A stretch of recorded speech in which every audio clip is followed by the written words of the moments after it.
क्या बहुत सारी डिग्रियां और वेदों का ज्ञान होना ही विद्वता की पहचान है? या फिर असली विद्वान वह है जिसका आचरण उसके ज्ञान से झलकता हो? गर्भनाल की इस विशेष कड़ी में आज हम एक ऐसी मर्मस्पर्शी कथा सुनेंगे जो ज्ञान और अहंकार के बीच की बारीक रेखा को स्पष्ट करती हो। जब परावसु ने अनजाने में अपने ही पिता रैभ्य मुनि का वध कर दिया तो उनके सामने दो रास्ते थे, प्रायश्चित या छल। उन्होंने अपने निर्दोष भाई अर्वावसु को फंसाया, लेकिन क्या छल से मिली शांति टिक पाती है? अर्वावसु की निस्वार्थ तपस्या और भाई के प्रति उनके अटूट प्रेम की यह कहानी हमें सिखाएगी कि विद्या तभी सार्थक है जब वह विनय के साथ आए। आइए जानते हैं गर्भनाल की इस अद्भुत प्रस्तुति में। एक बार रैभ्य मुनि के शिष्य राज बृहद्युम्न ने एक भारी यज्ञ किया। यज्ञ करने के लिए राजा ने आचार्य रैभ्य से अपने दोनों पुत्रों को भेजने का अनुरोध किया। रैभ्य ने पुत्रों को जाने की अनुमति दे दी। परावसु और अर्वावसु दोनों प्रसन्न होकर बृहद्युम्न की राजधानी में गए। यज्ञ की तैयारियां हो रही थीं कि इसी बीच एक दिन परावसु जी के मन में आया कि क्यों ना मैं पत्नी से मिलाऊं। रात भर चलते चलते सुबह पांव फटने से पहले ही वह आश्रम में आ पहुँचे। आश्रम के नज़दीक ही झाड़ी के पास परावसु ने एक हिंसक पशु सा कुछ देखा और भय के मारे उस पर हथियार चला दिया। पर उसे यह देखकर महान दुख हुआ कि उसके हिंसक पशु की चर्म ओढ़े अपने पिता रैभ्य मुनि ही को ही मार डाला। धोखे में पिता को मारने के कारण परावसु को बड़ा दुख हुआ, पर भारद्वाज के श्राप की याद करके मन को समझा लिया। पिता का दाह संस्कार जल्दी से करके वह नगर को लौटा और भाई अर्वावसु को सारा हाल कहा।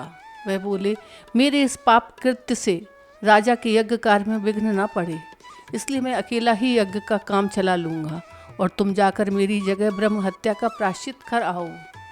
शास्त्रों में कहा है कि अनजाने में की गई हत्या का प्रायश्चित हो सकता है, सो तुम मेरे यज्ञ कार्य न चला सकोगे, इसलिए मैं यह अनुरोध कर रहा हूँ। धर्मात्मा अर्वावसु ने यह बात मान ली और बोले, ठीक है, राजा का यज्ञ यदि सुचारू रूप से करा दिया जाए तो मैं अकेले यह काम नहीं संभाल पाऊंगा। आपकी जगह ब्रह्म हत्या का प्रायश्चित मैं कर दूंगा और व्रत समाप्त करके लौट आऊँगा। यह कहकर अर्वावसु वन में चले गए और विधिवत व्रत समाप्त होने पर वह वापस यज्ञशाला में आ गए। पर परावसु ने हत्या तो खुद की थी और प्रायश्चित अपने भाई से करवाया था। इस कारण उनका ब्रह्म हत्या का दोष न धुल सका।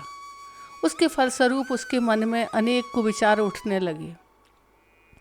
जब उन्होंने अर्वावसु की यज्ञशाला में आते देखा तो उनके मन में ईर्ष्या पैदा हो गई। अर्वावसु के मुखमंडल से विशुद्ध ब्रह्म तेज की आभा फूट पड़ी थी। परावसु यह देख न सके, अपने को वह हीन अनुभव करने लगे और ठाह तो उनके मन में पैदा हो गई।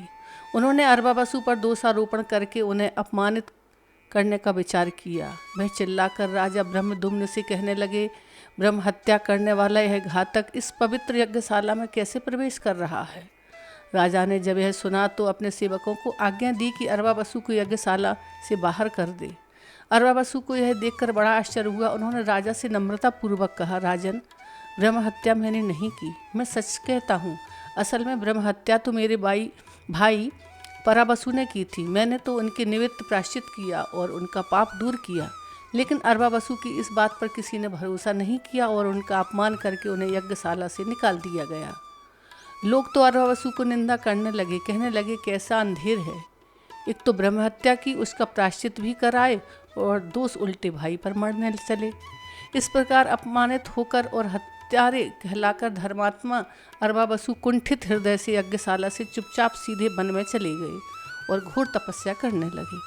उनकी तपस्या से प्रसन्न होकर देवताओं ने प्रकट होकर पूछा, धर्मात्मा, आपकी कामना क्या है? यज्ञशाला से निकलते समय अर्वावसु के मन में भाई के व्यवहार के प्रति जो क्रोध था वह अब तप और साधन से शांत हो चुका था।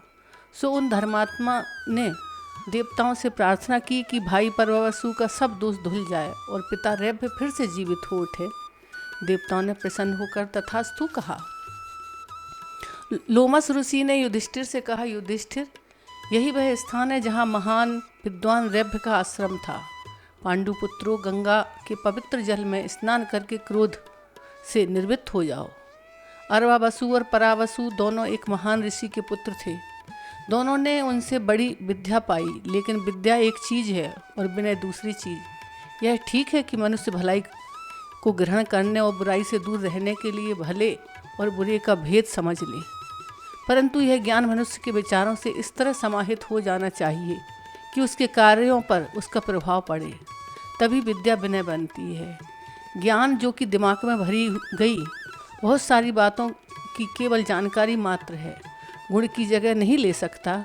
यह तो केवल ऊपरी दिखावा भर होता है, जैसे शरीर के ऊपर पहनने वाले कपड़े।